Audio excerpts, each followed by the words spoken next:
მოსწავლეების ადამიანსამართლო საქმე, რომელსაც გამიგია დაისახე ამ მოუსმინე. მინდა ითხრათ, რომ გაყალბებულია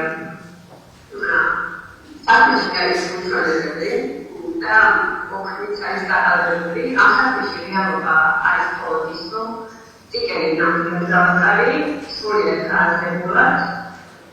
რაც იყო უკანონო გაყალბების ესეთი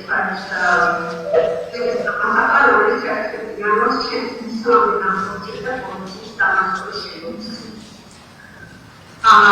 სიტყვიერ შეურაცხყოფებს არიცი ახლა ქნამოწმებები იყო საუბარი ამისათინათო მომენტებში შეეცოდა.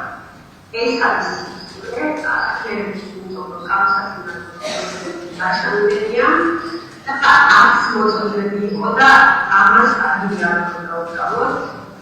ასევე იყო საუბარი იმაზე, რომ პოლიციის თანამშრომლებს აყენებდა სიტყვიერ შეურაცხყოფებსო.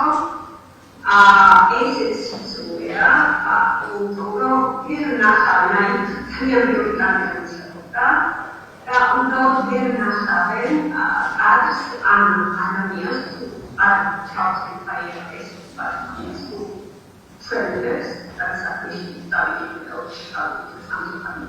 ჩემს მომენტზე რომ ამ სიტყვებს გამოგანები ზოგადად აქ საფუძვლში და ესე ვთქვათ აქ საჯაროდ არის როდესაც ამბებად და სიტყვიერ შეურაცხყოფა ახერხს იმპერია და ვერ ნახავენ დასაწყის არც პოლიციას და არ იქნება სასამართლო მედიაციის ადვოკატებს მოუწევს იმის უფლებას რომ ჩემი პანობა ეს ვთქვათ გამოდაკარება თავის დანაშეს ასე ხოლმე ადვოკატებს